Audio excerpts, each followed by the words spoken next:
నమస్కారం public vision వార్తలకు స్వాగతం నా పేరు సుమలత వార్తల్లో ముందుగా హెడ్లైన్స్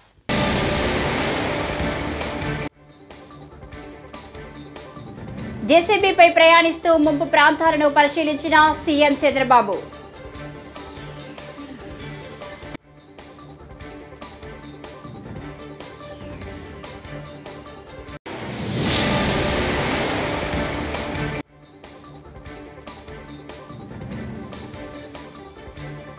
వరద ప్రభావిత ప్రాంతాల్లో జగన్ పర్యటన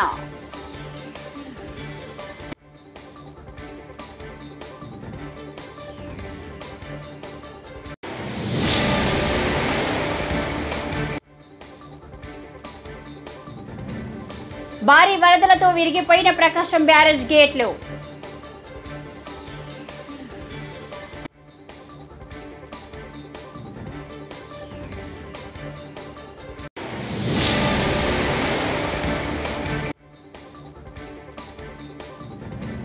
ఈ ప్రభుత్వానికి సిద్ధశుద్ధి లేదు మాజీ మంత్రి జోగి రమేష్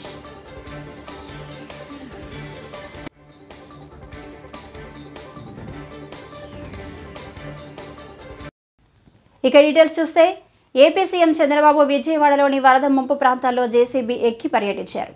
కృష్ణలంక, పడమట, యనమల కుదురు, భవానీపురం, రామలింగేశ్వర్ నగర్, జక్కంపొడిలో ఇతర వాహనాలు వెళ్లలేని పరిస్థితుల్లో చంద్రబాబు జేసీబీ సాయంతో పర్యటించి బాధితులను పరామర్శించారు. నేరుగా బాధితుల వద్దకు వెళ్లి వారి కష్ట నష్టాలు తెలుసుకున్నారు. నేనున్నానంటూ వారికి భరోసా ఇచ్చే ప్రయత్నం చేశారు. ప్రభుత్వం అన్ని విధాలా ఆదుకుంటుందని, కొన్ని గంటల్లో పరిస్థితిని చక్కదిద్దుతానని హామీ ఇచ్చారు. ఓవైపు పరామర్శలు, మరోవైపు సహాయక చర్యలను చంద్రబాబు సమాంతరంగా పర్యవేక్షిస్తూ ముందుకు సాగారు. అక్కడికక్కడే అధికారులకు, క్షేత్రస్థాయి సిబ్బందికి సూచనలు చేస్తూ దిశానిర్దేశం చేశారు.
వైసీపీ అధినేత మాజీ సీఎం జగన్ కడప పర్యటన ముగించుకొని తాడేపల్లికి చేరుకున్నారు.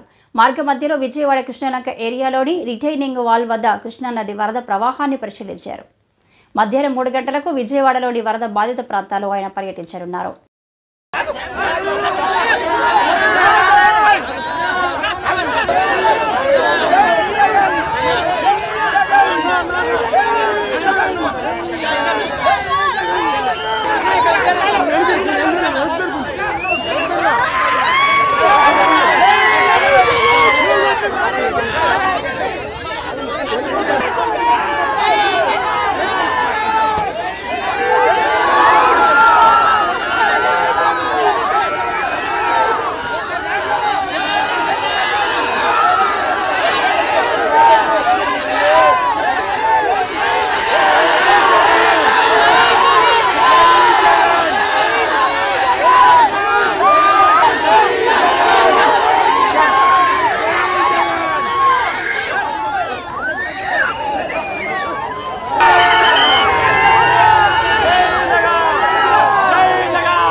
ఇన్ఫర్మేషన్ ఉన్న నేపథ్యంలో శ్రీశైలము, పులిచింతల, నాగార్జున సాగర్ డ్యాములను నీళ్లను తగ్గించి అక్కడ ఫ్లడ్ కుషన్ ఏర్పాటు చేయడం వలన డెవాస్టేషన్ రాకుండా కేవలం 8 లక్షలు 9 లక్షల క్యూసెక్లు మాత్రమే నీళ్లు కిందికి వెళ్ళిపోయేట్టుగా చర్యలు తీసుకోవడం వల్ల ఇటువంటి పరిస్థితులు రాకుండా గతంలో చేయగలిగాము అన్నది కూడా ప్రతి ఒక్కరూ కూడా గమనించమని కోరుతా ఉన్నా. ఇంతటి మ్యాన్ మేడ్ ఫ్లడ్ ను క్రియేట్ చేసినందుకు చంద్రబాబు నాయుడు మొట్టమొదటిగా ప్రజలకు క్షమాపణ చెప్పాలి. క్షమాపణ చెప్పి కనీసం వీళ్ళకందరికి కనీసం బేసిక్ ఫెసిలిటీస్ లేవు. తినేదానికి తిండి లేదు, తాగేదానికి నీళ్లు లేవు, రిలీఫ్ క్యాంపులు లేవు, రూపాయి డబ్బు ఇవ్వలేదు. వీళ్ళందరూ ఎలా బతకాలని చెప్పి అడుగుతా ఉన్నారు. చంద్రబాబు నాయుడు ఇక్కడికి వచ్చి క్షమాపణ చెప్పి సమాధానం చెప్పాలని కూడా అడుగుతా ఉన్నారు.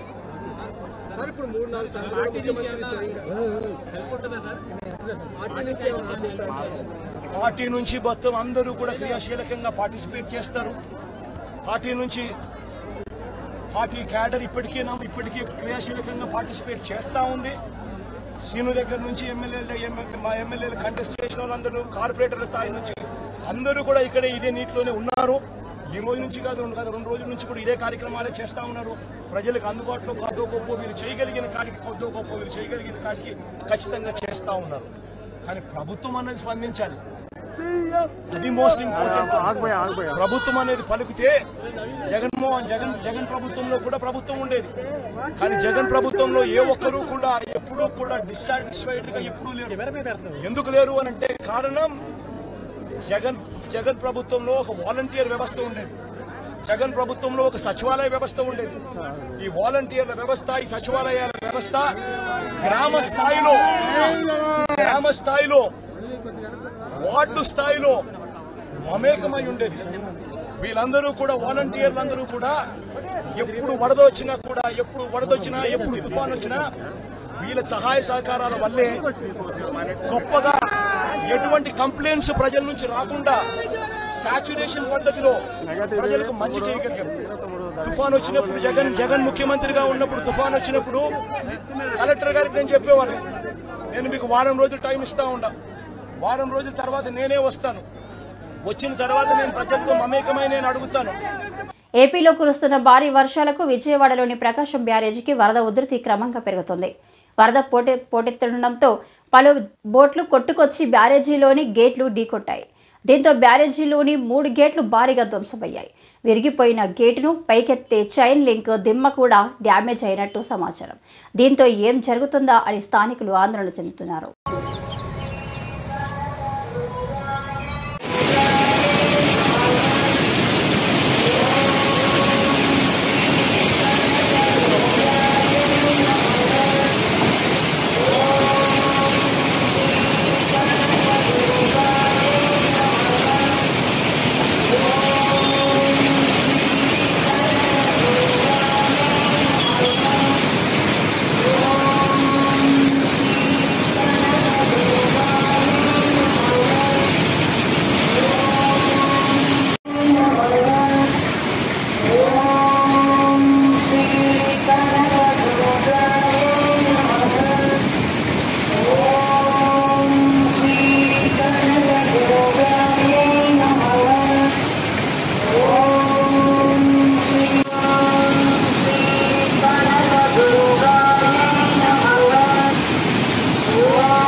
ఎన్టీఆర్ జిల్లా ఇబ్రహీంపట్నంలో పెర్రి ప్రాంతంలో వరద తీవ్రతకు గల కారణం ఈ రాష్ట్ర ప్రభుత్వమని మాజీ మంత్రి జోగి రమేష్ అన్నారు.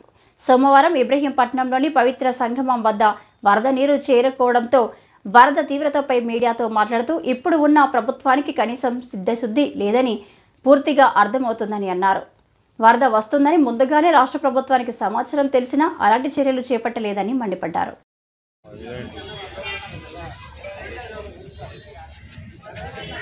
అసమర్థత అనేదానికి ఈ విపత్తి కారణం. ఏ ప్రభుత్వం అయినా, ఏ ముఖ్యమంత్రి అయినా గోదావరి నుంచి ఏ విధంగా డిశ్చార్జ్ ఉంటుంది, కృష్ణానది నుంచి ఏ విధంగా డిశ్చార్జ్ ఉంటుంది, ఇదన్నింటినీ కూడా అంచనాలు వేసుకొని మునేరు, పాలేరు, కట్లేరు, వాగులు, వంకలు ఇవన్నీ కూడా పడిన వర్షపాతాన్ని ఒక అంచనాతో ప్రభుత్వాలు ముందుకెళ్తాయి. గతంలో కూడా ఇటువంటి వరదలు చూసాం చిన్నప్పుడు కూడా, కానీ దీనికి ఒక అంచనాతో ముందుకెళ్లారు. గతంలో రాజశేఖర రెడ్డి గారి ప్రభుత్వంలో జరిగినాయి, మొన్న మా ప్రభుత్వంలో కూడా ఇటువంటి విపత్తులు చూసాం, రాష్ట్రంలో చాలా చోట్ల చూసాం. కానీ ముందు జాగ్రత్త చర్యలు ప్రతి జిల్లాకి ఇన్ఛార్జిని ఏర్పాటు చేస్తాం, అక్కడ పునరావాస కేంద్రాలు ఏర్పాటు చేస్తాం, ప్రతి ఒక్కరిని కూడా సురక్షితంగా బయటికి తీసుకొస్తాం, వాళ్ళకి సకల సదుపాయాలు భోజనంతో పాటు చిన్నపిల్లలకి పాలు కూడా, మంచినీళ్లు, సకల సదుపాయాలు చేసిన పరిస్థితులు మేము చూసాం. పుట్టపర్తి గణేష్ సర్కిల్లో సోమవారం ఉప ముఖ్యమంత్రి పవన్ కళ్యాణ్ జన్మదిన వేడుకలు జనసేన నాయకుడు కరుణాకర్ ఆధ్వర్యంలో ఘనంగా నిర్వహించారు. కార్యక్రమానికి ముఖ్య అతిథిగా మాజీ మంత్రి పల్లె రఘునాథ్ రెడ్డి హాజరై కూటమి నాయకులతో కలిసి కేక్ కట్ చేసి వేడుక చేశారు. ఈ సందర్భంగా పల్లె రఘునాథ్ రెడ్డి మాట్లాడుతూ పవన్ కళ్యాణ్ తన సొంత డబ్బు వెచ్చించి రైతులకు సహాయం చేశారన్నారు. ఆయన నిండు నూరేళ్లు చల్లగా ఉండాలని దీవించారు. సినీ రంగంలో అత్యున్నతమైన శ్రేణిని అధిరోహించారు. మంచి కథానాయకుడిగా ఆంధ్రప్రదేశ్ హృదయాల్లో చిరస్మరణీయంగా నిలిచిపోయారు. తర్వాత ఆంధ్రప్రదేశ్లో ఉండే ప్రజల యొక్క కష్టాలు, నష్టాలు, బాధలు, సమస్యలు తీర్చాలని వారికి సహాయం చేయడం ఆలోచనతో, ఉద్దేశంతో సినీ రంగంలో రాణిస్తున్నప్పటికీ కూడా వీళ్ళకి సేవ చేయాలని చెప్పి రాజకీయ రంగ ప్రవేశం చేయడం జరిగింది. తన దూరపు ఆలోచన చేత ఉమ్మడి కూటమి ఏర్పాటు చేసి Janasena, Telugu Desam party, BJP party ఖచ్చితంగా కార్పొరేట్ ఈ రోజున ఈ ప్రభుత్వం ఏర్పడడానికి తన వంతు సహాయం చేసేందుకు ఆయన ప్రత్యేకంగా మరి అభినందిస్తున్నాము. అన్నిటినీ మించిన మంచి మానవతావాది. ఎవరికే కష్టం వచ్చినా, నష్టం వచ్చినా, బాధ వచ్చినా, సమస్య వచ్చినా, కిడ్నీ సమస్య వచ్చినా కూడా మానవతాత్మకతో, సామాజిక స్పృహతో స్పందించి వాళ్ళకి సాయం చేస్తూ వచ్చారు. మంచి పేరు తెచ్చుకున్నారు. చంద్రబాబు నాయుడు గారు ఆదర్శం తీసుకుని పరిపాలనని నేర్చుకుంటానని చెప్పడము ఆయన వినయానికి తార్కాణము. అటువంటి మహా వ్యక్తి పుట్టినరోజున మనందరం పండగ జరుపుకుంటున్నాము. ఆయనకు ఆ భగవంతుడు ఆయురారోగ్య ఐశ్వర్య శక్తిని ప్రసాదించాలని మనస్ఫూర్తిగా కోరుకుంటున్నా. మరొక్కసారి ఆయనకు మా హృదయపూర్వక జన్మదిన శుభాకాంక్షలు. పామిడి పట్టణంలోని సత్యసాయి పంప్ హౌస్ వద్ద సత్యసాయి తాగునీటి కార్మికులు చేస్తున్న నిరవధిక సమ్మె సోమవారం 11వ రోజుకు చేరింది. సత్యసాయి తాగునీటి కార్మికుడు శ్రీనివాసులు మాట్లాడుతూ గత 10 రోజులుగా వేతనాలు చెల్లించాలని సమ్మె చేస్తున్న అధికారులు పట్టించుకోకపోవడం లేదని ఆవేదన వ్యక్తం చేశారు. తక్షణమే సత్యసాయి తాగునీటి కార్మికులకు బకాయి పడ్డ వేతనాలను చెల్లించాలని వారు డిమాండ్ చేశారు.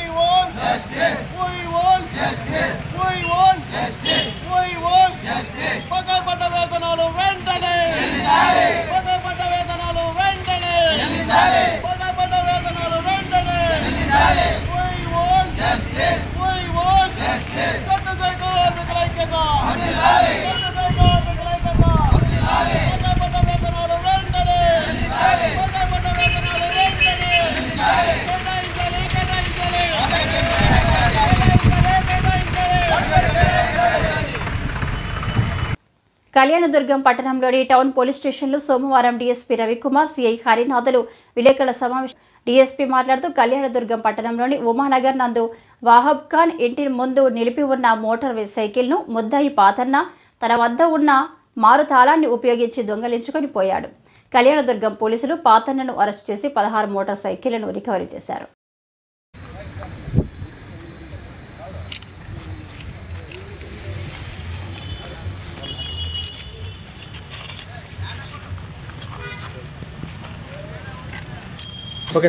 గౌరవనీయులైన ఎస్పీ అనంతపూర్ ఆదేశాల మేరకు ఈ మధ్యకాలంలో అనంతపూర్ జిల్లాలో జరుగుతున్న మోటార్ సైకిల్ దొంగతనాల విషయంగా కళ్యాణదుర్గం టౌన్ ఇన్స్పెక్టర్ హరినాథ్ ఆధ్వర్యంలో ఒక స్పెషల్ పార్టీ ఫామ్ చేయడం అనేది, దాంట్లో మా క్రైమ్ పార్టీ గంగాధర్, పుష్పరాజ్, ఖాజా, రాజేష్ వీళ్ళని సభ్యులుగా చేసి అన్ని గ్రామాలు తిరిగి ఆ క్రమంలో ఈరోజు ఉదయం సుమారు 7 గంటల ప్రాంతంలో కళ్యాణదుర్గం టౌన్కి చెందిన పాతన్న, ఇతను మొత్తము 23 కేసుల్లో ఇదివరకే ముద్దాయి ఇతనిని అరెస్టు చేసి ఇతని స్వాధీనంలో నుంచి 16 మోటార్ సైకిళ్ళు సీజ్ చేయడమైనది. ఇతనిని మేము జేఎఫ్సీఎం రాయదుర్గం కోర్టు ముందు రిమాండ్ నిమిత్తము హాజరుపరుస్తున్నాం. ఈ సందర్భంగా ఈ స్పెషల్ టీమ్ చేసిన కృషిని ఎస్పీ ప్రస్తుతం రాష్ట్రంలోని వరదలు వైపరీత్యం కాదని, పరిపాలన వైఫల్యం అని మాజీ మంత్రి అంబటి రాంబాబు విమర్శించారు. సోమవారం సత్తెనపల్లి వైసీపీ కార్యాలయంలో వైఎస్ఆర్ వర్ధంతి సందర్భంగా ఆయన విగ్రహానికి పూలమాలలు వేసి నివాళులర్పించారు. ప్రజా సంక్షేమమే లక్ష్యంగా పరితపించిన నాయకుడు వైఎస్ఆర్ అని కొనియాడారు. వరద పరిస్థితులపై ముందుగానే హెచ్చరించిన చర్యలు చేపట్టడంలో ప్రభుత్వం విఫలమైందన్నారు. చాలా 90 రోజులు 100 రోజులే వాళ్ళ పరిపాలన. సంవత్సరం కానీ ఏ విధమైన హెరాస్మెంట్స్ స్టార్ట్ అయ్యాయి. హెరాస్మెంట్స్ ఇబ్బంది పెడుతున్నారు. నాకు అన్ని ఫోన్లు చేస్తున్నారు, అయ్యా వాళ్ళు ఇట్లా అంటున్నారు, కేసు పెడతాం, నువ్వు రాజీనామా చేయకపోతే కేసు పెడతాం అనే వాళ్ళు ఉన్నారు. మీ అబ్బాయిని ఇరికిస్తాం, మీ వాళ్ళని ఇరికిస్తాం, తప్పుడు కేసులు పెడతాం అని అంటున్నారు. అట్లా జరగదు. లీగల్ ఫైట్ చేద్దాం. ఎస్పీ, డీజీపీ, ఎస్పీ ఇక్కడ మన ఎస్పీ ఇక్కడ ఎవరో కొత్తగా వచ్చారు, ఆయన కూడా రీజనబుల్ గానే ఉంటున్నారు. కాబట్టి అన్నింటినీ చట్టబద్ధంగా మనం ఎదుర్కోవడానికి సిద్ధంగా ఉండాలి. నలుగురు కలిస్తే బలం, విడిపోతే బలహీనత. నేను మీ అందరికీ మనం చేసేది, నలుగురు కలుద్దాం, బలంగా ఫైట్ చేద్దాం, అరాచకాన్ని ఎదిరిద్దాం, హెరాస్మెంట్స్ ఎదిరిద్దాం, నిలబడి పోరాడదాం. మీరు చూశారుగా పోయినసారి ఎన్నికలు అయిపోయిన తర్వాత, మనం ఓడిపోయిన తర్వాత జిల్లా పరిషత్ కాదు, మన మండలాలను ఎలా ఆక్రమించుకున్నారో దౌర్జన్యం చేసి, అలాంటి ఎప్పుడు మనం చేయలేదే. అవి చరిత్రలో ఉండిపోతాయి. ఇలాంటి ఎవరైనా దౌర్జన్యాలు చేసినా, హెరాస్మెంట్ చేసినా, కేసులు పెట్టి అది చేస్తామని బెదిరించిన చరిత్రలో నిలబడిపోతాయని, అవన్నీ ప్రశ్నార్థకం అవుతాయనేది కూడా గుర్తుపెట్టుకోండి. ఈ విషయాన్ని నేను మీ అందరికీ ఈ సందర్భంగా చెప్పాలని అనుకున్నాను, చెప్తున్నాను. మళ్ళా వస్తాను. ఇక్కడే ఉన్నా కదా, ఇక్కడే అద్దెలు ఉంది, ఇక్కడే ఆఫీస్ ఉంది, ఎక్కడికి పోను నేను. కాకపోతే కొద్దిగా స్లో, నిరుత్సాహ వాతావరణం ఉన్నాం కాబట్టి కొద్దిగా స్లోగా ఉంటాం. ఇంకా చాలా మంది మాట్లాడాలి, కానీ ఇప్పుడు అందరూ మాట్లాడకుండా నాతోనే ముగిద్దాం అనేటువంటి నిర్ణయానికి వచ్చింది. కానీ మీరు మళ్ళీ వెళ్ళిపోతారు. రెండోది, ఇంకా చాలా చోట్ల బొమ్మలు దండలు వేయాలి. బాబురావు చెప్తున్నాడు అక్కడ మన రైల్వే గేట్ దగ్గర బొమ్మలని కాబట్టి నేను చాలా క్లియర్ గా చెప్పా, నిరుత్సాహంగా ఉన్నాము, అన్ని చోట్ల హుషారుగా తిరగలేము అనే ఉద్దేశంతో 3 పెట్టుకున్నాను. ఆ 3 పూర్తి చేసాం. మన రాబోయే కాలంలో అనేకమైన కార్యక్రమాలు జరుగుతాయి. ఆ కార్యక్రమాలకి మీ అందరూ నా వెన్నట్టు ఉండాలని, నీకు కూడా నేను వెన్నట్టు ఉంటానని ఈ సందర్భంగా మనవి చేస్తూ, మరొకసారి దివంగత రాజశేఖర రెడ్డి గారికి 15వ వర్ధంతి సందర్భాన్ని పురస్కరించుకొని ఘనంగా నివాళులు అర్పించి మీ అందరి దగ్గర సెలవు తీసుకుంటున్నానని మనం.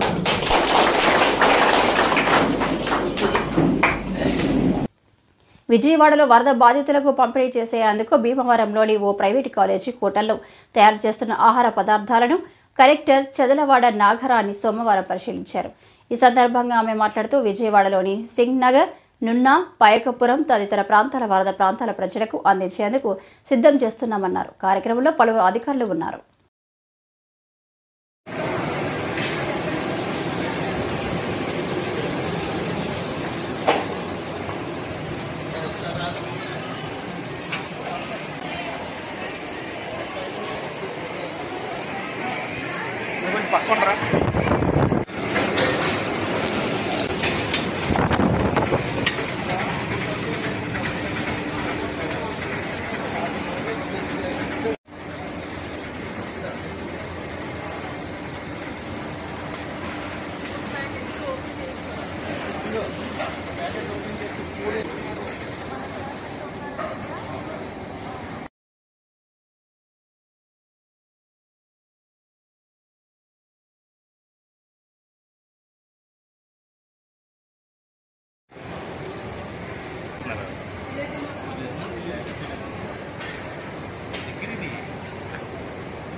కొరిషపాడు మండలం మేదరమెట్ల కొరిషపాడు పోలీస్ స్టేషన్ పరిధిలోని ప్రజలందరూ వినాయకుని విగ్రహాలు ఏర్పాటుకు సింగిల్ విండో ద్వారా పోలీసు వారి అనుమతి తప్పనిసరిగా తీసుకోవాలని ఎస్ఐ మహమ్మద్ రఫీ సోమవారం తెలియజేశారు. అనుమతి కోసం పోలీసు వారు సూచించిన వెబ్సైట్ను లేదా 7995095800 నంబర్కు వాట్సాప్ చేసి దరఖాస్తు చేసుకోవాలని ఎస్ఐ మహమ్మద్ రఫీ తెలిపారు.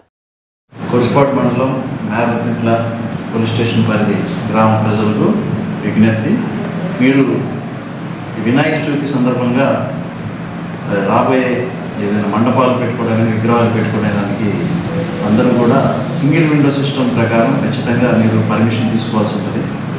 మీరు అన్ని విధాలుగా పోలీస్ పర్మిషన్ తీసుకొని దానికి మండపాలు పెట్టుకోవడం, దానికి తగు జాగ్రత్తలు తీసుకోవాల్సిన బాధ్యత ఈ కమిటీ ఏదైతే ఉత్సవ కమిటీ మెంబర్స్ ఉంటారో వాళ్ళ బాధ్యత తీసుకొని చేయవలసి ఉంటుంది. దీనికోసం పోలీస్ శాఖ వారు ఒక లాగిన్ వెబ్సైట్ని ఒకటి క్రియేట్ చేశారు. దాంట్లో సింగిల్ విండో సిస్టమ్ ద్వారా మీరు http.ganeshutsav.net మీరు లాగిన్ అయ్యి మీ యొక్క అప్లికేషన్ కూడా దానిలో పొందుపరిస్తే దాన్ని మీకు పర్మిషన్ అనేది ఇవ్వబడుతుంది. అలాగే మీరు కొన్ని జాగ్రత్తలు తీసుకోవాల్సిన ఎంతైనా అవసరం ఉంది. ప్రజలు ఉత్సవాలకు సంబంధించి సంబరాలు చేసుకునే టైంలో కానీ ఏదైతే పందిర్లు వేసుకునేటప్పుడు ఈ ఎలక్ట్రికల్ డిపార్ట్మెంట్ నుంచి కూడా మీరు ఎన్ఓసి తీసుకోవాలి. అలాగే ఫైర్ సంబంధించి కూడా ఏదైనా తగు జాగ్రత్తలు తీసుకోవాల్సి ఉంటుంది. అలాగే కమిటీ సభ్యులు 24/7 అక్కడ ఉండేటట్టుగా ఎవరో కొన్ని నియమించుకోవాలి. ఏదైనా అనావశ్యంగా ఏదైనా జరగకుండా చూసుకోవాల్సిన బాధ్యత కమిటీ మెంబర్స్ మీద ఉంటుంది. అలాగే ఊరేగింపు అప్పుడు కూడా మీరు ఏ రూట్లో వెళ్తున్నారు ఏంటనే ముందుగా మనకి తెలియజేస్తే ఆ రూట్ మేము బందోబస్తు నియమించడం, అలాగే చేసుకొని ప్రశాంతంగా వినాయక చవితి ఉత్సవాలని విజయవంతంగా జరుపుకోవాలని చెప్పేసి పోలీస్ శాఖ తరఫున మేము కోరుకుంటున్నాం. రాష్ట్ర ఉప ముఖ్యమంత్రి పవన్ కళ్యాణ్ పుట్టినరోజు సందర్భంగా సోమవారం మంత్రి గుమ్మడి సంధ్యారాణి ఆయనకు శుభాకాంక్షలు తెలిపారు. పవన్ కళ్యాణ్ జన్మదిన వేడుకల్లో భాగంగా వేడుకలు ఎంతో ఆనందంతో జరుపుకోవాలని అనుకున్నాం. కానీ నేడు రాష్ట్ర విపత్తులతో భారీ వర్షాల కారణంగా కొన్ని చోట్ల అతలాకుతలంగా ఉండడంతో ఆ సహాయక చర్యల్లో అందరం కలిసి పాల్గొని సహాయం చేయాలని మంత్రి పిలుపునిచ్చారు. ఈరోజు రాష్ట్ర ఉప ముఖ్యమంత్రి మన అందరి అభిమాన నాయకుడు పవన్ కళ్యాణ్ గారి జన్మదినం. ఆయనకి వేడుకల్లో అందరం కలిసి పాల్గొందామని మనం ఎంతో అనుకున్నాం. కానీ ఈరోజు రాష్ట్రం విపత్తులో ఉంది. భారీ వర్షాల కారణంగా విజయవాడ, గుంటూరు పరిసర ప్రాంతాలే కాకుండా రాష్ట్రంలో కొన్ని చోట్ల అతలాకుతలంగా ఉంది. ఆ సహాయ చర్యల్లో మనందరం కలిసి పాల్గొందాం. ఎందుకంటే ఈ వయసులో కూడా మన ముఖ్యమంత్రి వర్యులు చంద్రబాబు నాయుడు గారు కలెక్టరేట్లో రాత్రంతా ఉండి అధికారులను, మిగిలిన ప్రజాప్రతినిధులను అందరినీ అప్రమత్తం చేస్తూ సహాయక చర్యల్లో పాల్గొంటున్నారు. ఒక మనిషికి సహాయం చేయడం. ఈ వార్తలు ఇంతటితో సమాప్తం. నమస్కారం.